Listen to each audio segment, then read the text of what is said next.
Un documentaire sur les pesticides diffusé hier soir a sans doute été une inquiétante révélation pour nombre de téléspectateurs.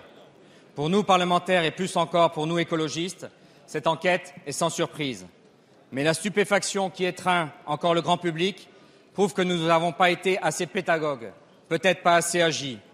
Nous savions. Et c'est bien parce que nous savions que nous avons collectivement commencé à agir, concrètement. Depuis 2012, l'Assemblée nationale a examiné plusieurs dispositions à ce sujet, comme la loi de Brigitte Allain sur l'encadrement et l'extinction programmée de l'utilisation des produits phytosanitaires dans les zones non agricoles. Avec la loi sur l'agriculture, nous avons engagé une transition vers l'agroécologie et je salue Monsieur le ministre de l'Agriculture. À ce sujet, je souhaite rappeler que ce sont les pesticides qui tuent et notamment qui tuent des agriculteurs et des enfants en premier. Plus récemment, nous avons procédé à une transposition ambitieuse et protectrice du droit de l'Union européenne dans le domaine des risques liés aux pesticides. Le groupe écologiste a déposé avec succès, et je remercie les collègues qui ont voté les nombres d'amendements qui encadrent l'autorisation d'utilisation de produits dangereux, de produits pesticides. La prise de conscience est là, des mesures sont élaborées, adoptées, des changements se profilent. Oui, une transition est en cours, mais ce que nous demandent les citoyens, ce n'est pas seulement d'être conscient des risques, ce n'est pas seulement de programmer la sortie de la pollution, c'est également d'accélérer, de réellement les protéger contre les risques sanitaires qui découlent de l'utilisation des pesticides.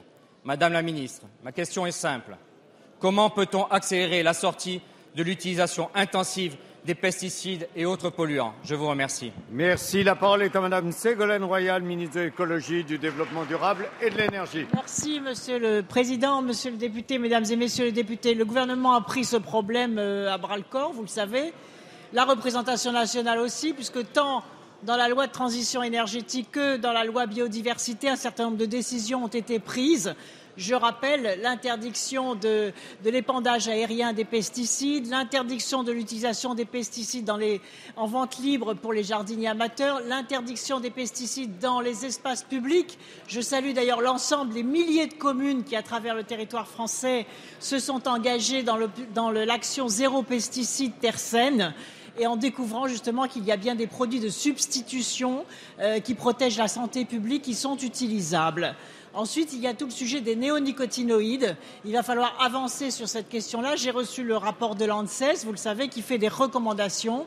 Je souhaite que la représentation nationale vote ces recommandations pour faire reculer les néonicotinoïdes qui portent une atteinte très grave aux pollinisateurs. Avec le ministre de l'Agriculture, en effet, avec le plan Ecophyto 2, nous nous fixons comme objectif de réduire de 50% les pesticides. Enfin, il y a les perturbateurs endocriniens. Vous savez que j'ai interdit le bisphénol A dans les biberons et dans les emballages. Il va falloir aller plus loin. Je pense notamment au bisphénol S. Et je souhaite que la Commission européenne, je lui ai écrit à ce sujet avec plusieurs homologues ministres de l'Environnement, soit beaucoup plus offensive sur ce sujet-là, afin que la France, là aussi, qui bat aujourd'hui les records d'utilisation de pesticides, devienne aujourd'hui, au contraire, le premier pays au monde, non seulement à fabriquer sur le territoire, en créant des emplois, les produits de substitution en pesticides, c'est la croissance verte, mais aussi en étant exemplaire sur l'usage de produits de substitution, en liaison avec le monde agricole, d'ailleurs, dont je salue les efforts dans ce domaine. Merci Madame la ministre.